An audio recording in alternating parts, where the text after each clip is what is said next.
I need to see your temporary authorization, now. The voice was sharp, edged with the friction of a 12-hour shift that was only getting worse. Dr. Alistair Cade didn't look up from the chart he was furiously scribbling on. His pen dug into the paper, a small, violent act that conveyed all the pressure of the overflowing emergency room at County General. He was talking to the new agency nurse, the one who had appeared at the start of his shift with a quiet nod and a set of plain gray scrubs that seemed to absorb the chaotic light of the ER rather than reflect it. He hadn't bothered to learn her name. She was a temporary body, a stopgap for the staffing crisis, and in his experience, that meant she was more liability than help. He flicked his eyes up, a brief, dismissive glance. She was older than he'd first thought, maybe late 40s, with her hair pulled back so tightly it seemed to stretch the skin around her eyes. There were fine lines there, not of age, but of exhaustion. Or maybe focus, he couldn't tell. "It's in the system, doctor," she replied. Her voice was low, steady, a stark contrast to the cacophony of beeping monitors, rattling gurneys, and strained voices that filled the air. Jenkins Sarah, approved for Level 1 trauma support. She didn't offer a badge, didn't move to prove her statement. She simply continued organizing the intubation tray she was preparing, her movements economical and precise. Each sterile package was opened with a single, fluid motion. Each item was placed in its exact position for use, a small island of perfect order in the surrounding storm. It was this unnerving efficiency that had been grating on Dr. Cade all night. She didn't ask questions. She didn't wait for orders.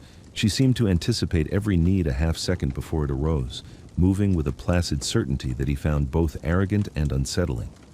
He was the attending physician, the director of this controlled chaos. Her quiet competence felt like a challenge to his authority. "I don't care if it's in the system," Cade snapped, finally putting the chart down. "I want to see it. Hospital policy. Any non-staff clinical provider must have their credentials visible or present them upon request from the attending." He was technically correct, though it was a rule rarely enforced, especially on a night like this. It was a power play, and they both knew it. He wanted to see her flustered, to remind her of her place. She merely paused her work, her hands hovering over a laryngoscope. She turned her head and met his gaze. Her eyes were a pale, washed-out blue, and for the first time, he noticed they weren't just tired. They were watchful. They were assessing. "Of course, doctor," she said, her tone utterly neutral. She reached into her pocket, but before she could produce any ID, the overhead speaker crackled to life, a burst of static followed by a voice stretched thin with urgency. "Code Blue, Trauma Bay 2. Code Blue, Trauma Bay 2. Cade cursed under his breath. The paperwork would have to wait. He spun and headed for the bay, shouting orders. "Get me a crash cart. I want 20 of epi and a liter of saline, wide open. Somebody page cardio." As he pushed through the curtain, he was dimly aware of the new nurse, Jenkins, already there ahead of him, the fully prepared intubation tray in her hands. The night wore on, a relentless tide of human misery. A multi-car pileup on the interstate had turned the ER into a war zone. The air grew thick with the smells of blood, antiseptic, and fear. Dr. Cade was in his element, a maestro of medical crisis. He was a brilliant surgeon, a savant of trauma, but his bedside manner was a blunt instrument, and his leadership style was pure autocracy. He barked orders, his voice cutting through the din, moving from patient to patient with a frenetic energy that bordered on frantic. He stabilized a collapsed lung with a chest tube, set a compound fracture, and diagnosed a subdural hematoma with an instinct that was almost supernatural. But he was just one man, and the system was breaking down. Nurses were stretched thin, residents were overwhelmed, and the sheer volume of critical patients was pushing County General to its absolute limit. In the middle of it all, Sarah Jenkins moved like a ghost. She didn't rush, she didn't shout. She simply appeared wherever the need was greatest, a silent force of efficiency. Dr. Lena Petrova, a veteran ER physician with 2 decades of experience and a calm that was earned, not feigned, watched her with growing curiosity.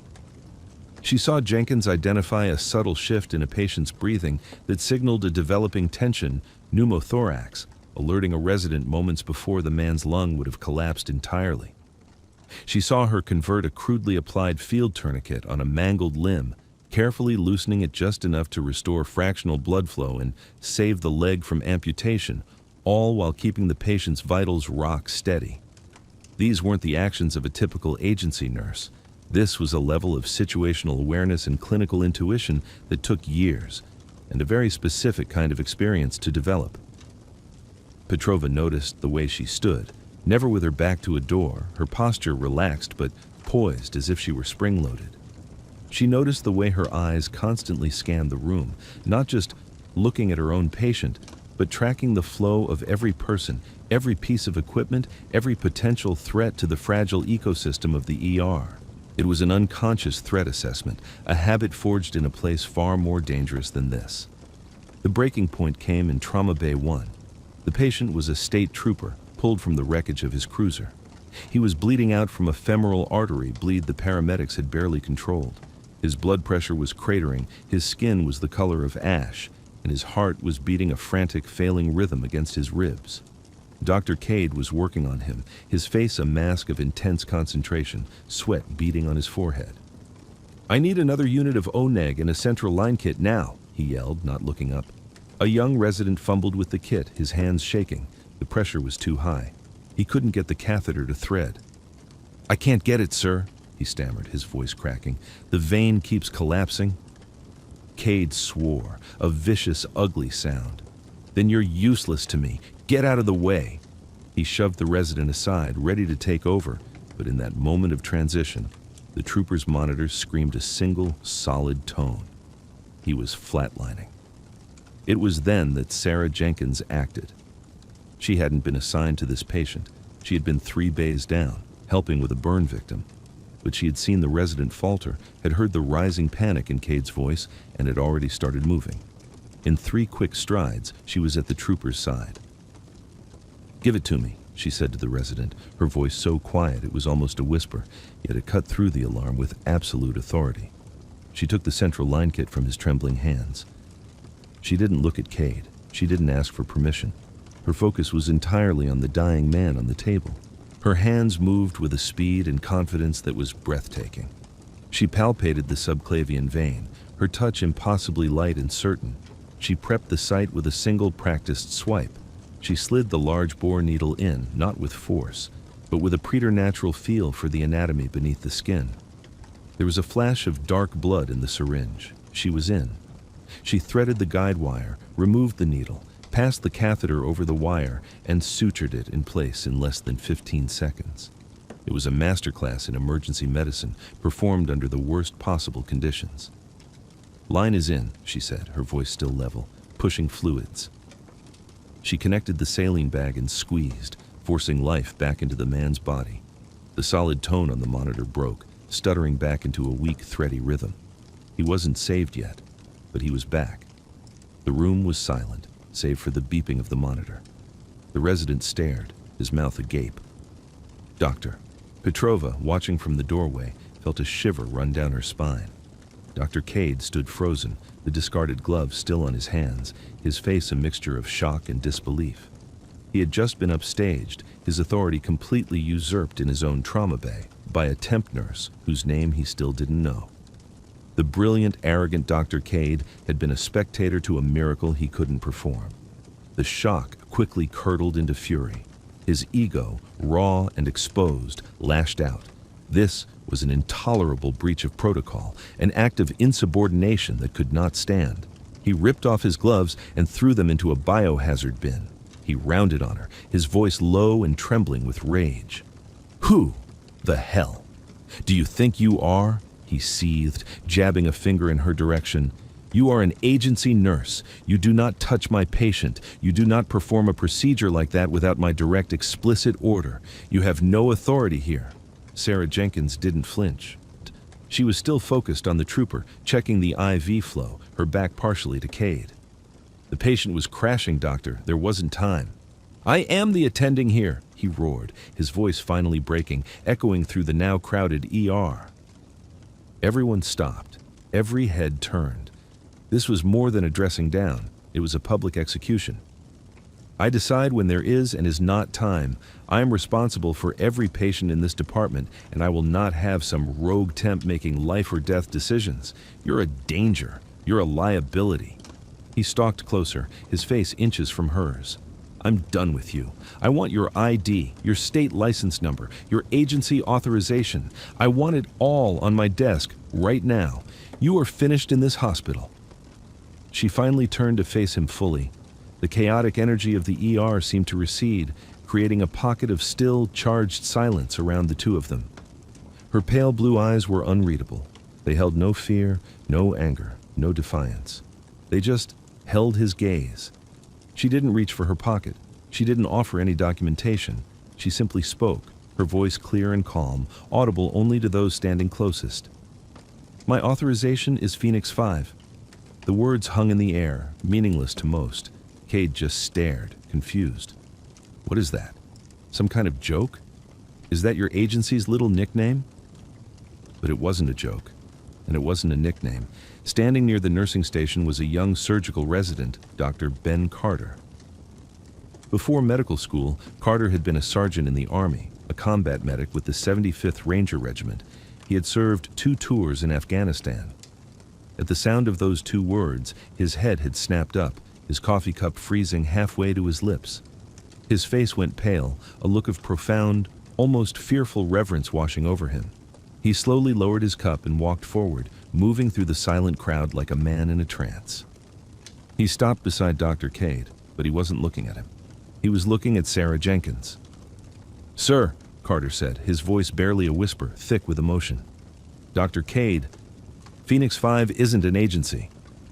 Cade turned to him, annoyed by the interruption. "What are you talking about, Carter?"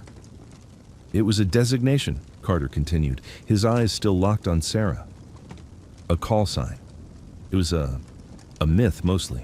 We heard stories. It was a Tier 1 JSOC asset, a forward surgical and medevac team. They didn't officially exist. They were attached to Delta and SEAL Team 6. They went into places no one else could go, to bring back people no one else could save." The silence in the ER was now absolute. The hum of the ventilators and the distant beep of monitors were the only sounds. Every doctor, every nurse, every tech was frozen, listening. The name meant nothing to them, but the look on Ben Carter's face told them everything. He looked at Sarah Jenkins not as a nurse, but as if he were looking at a monument. They said the lead medic, the team lead. They called her the Ghost, because she could get a team in and out of anywhere without a trace, and she could bring the dead back to life on the battlefield. They said she wrote half the protocols for combat casualty care we use today.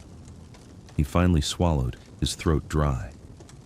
They were disbanded 5 years ago. No one ever knew who they were. Their records are sealed. The ER was a tableau of stunned faces. Cade looked from Carter's awestruck expression back to the unassuming woman in the plain gray scrubs. He saw her now. He saw the impossible calm, the economy of motion, the way she assessed a room not for medical needs but for threats.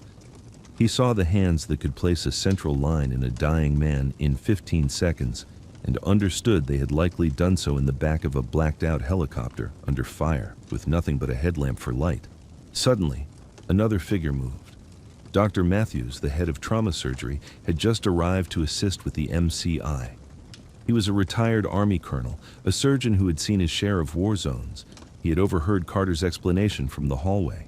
He walked straight past Dr. Cade, stopping directly in front of Sarah. He was a tall, imposing man, but he stood before her with a deference that was staggering. He looked at her, his eyes tracing the lines of exhaustion on her face, and he saw not an agency nurse, but a fellow soldier, a legend he'd only heard whispers of. He cleared his throat, and when he spoke, his voice was rough with a respect that bordered on reverence. "Ma'am," he said, the word a quiet thunderclap in the silent room. "What do you need?" Sarah Jenkins blinked, the briefest flicker of emotion crossing her face. It might have been surprise, it might have been sorrow. Then it was gone. She didn't look at Cade. She didn't acknowledge the stares. Her focus snapped back to the crisis at hand, the mission. She looked past Matthews at the sea of patients filling the bays. "I need you to take over triage, Colonel," she said, her voice crisp, professional, falling into a familiar cadence of command. "Strict SALT protocol, red, yellow, green. We need to create order. Carter," she said, her eyes finding the young resident, "you're with me. I need 2 large-bore IVs in the burn victim in Bay 4, then start a fast exam on the pregnant woman from the SUV. Carter just nodded, his eyes wide, and moved to obey without a second's hesitation. Then, she turned her gaze to the man who had tried to humiliate her. "Dr. Cade," she said, her tone perfectly even, without a hint of triumph or malice. "The trooper needs a thoracotomy to find the bleeder, or 2. You're the best trauma surgeon in this hospital. Go." It was a masterstroke of leadership. She hadn't demoted him, she hadn't dismissed him. She had identified his single greatest skill and deployed him like the asset he was, affirming his value while simultaneously taking absolute control of the battlefield. For a long moment, Alistair Cade just stared at her. The entire foundation of his world, his credentials, his titles, his authority, had crumbled to dust in the space of 30 seconds. He had been so obsessed with the lines of command on a hospital flowchart that he had failed to recognize true command when it stood right in front of him. He looked at her quiet face, at the steady hands that had saved his patient, and felt a wave of shame so profound it almost buckled his knees. He gave a single sharp nod. "Yes, ma'am," he said, the words alien in his own mouth. He turned and walked toward the operating rooms, his back straight, his purpose clear. The spell was broken. The ER exploded back into motion, but it was a different kind of motion now. It was focused, efficient, and calm. It was a well-oiled machine, and at its center was a quiet woman in gray scrubs, directing the chaos with a gentle voice and an unshakable will. Hours later, the sun was beginning to stain the eastern sky with shades of gray and pink. The ER was quiet again. The last of the MCI patients were either in surgery in the ICU or discharged. The floors were being cleaned, the scent of bleach slowly overpowering the smell of dried blood. Sarah Jenkins was wiping down a counter, her movements just as precise as they had been 12 hours earlier, only now they seemed slower, weighted down by a bone-deep weariness. Dr. Cade approached her, holding 2 steaming styrofoam cups. He looked smaller somehow. The arrogance had been stripped away, leaving something more fragile and human in its place. He held one of the cups out to her. "Coffee," he said. It was all he could manage. She looked up, her pale eyes meeting his. She took the cup, her fingers brushing his. "Thank you, doctor." He began, then stopped, searching for words that felt wholly inadequate. "I was wrong. What I said, how I acted, there's no excuse. I'm sorry." She took a slow sip of the coffee, letting the warmth seep into her. "You were under pressure, doctor. We all were. You're a fine surgeon. You saved that trooper's lung." He shook his head, looking down at the floor. "You saved his life. You saved a dozen lives tonight. I was so busy looking at your paperwork, I never bothered to look at you." He finally looked up, his eyes filled with a question he was almost afraid to ask. "Phoenix 5, is it true?" She gave a small, sad smile that didn't quite reach her eyes. "It was a long time ago. Different life." She looked around the now peaceful ER. "This is a different kind of fight, but the work is the same.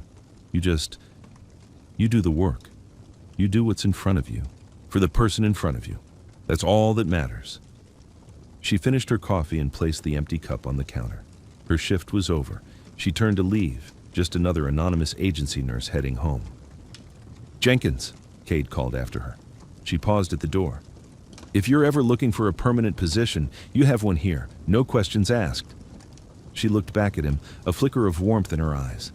"I'll think about it, doctor." Then she was gone, disappearing into the early morning light, leaving Alistair Cade alone in the quiet emergency room, a man who had just learned that true authority isn't found on an ID badge, but in the heart and hands of those who quietly serve.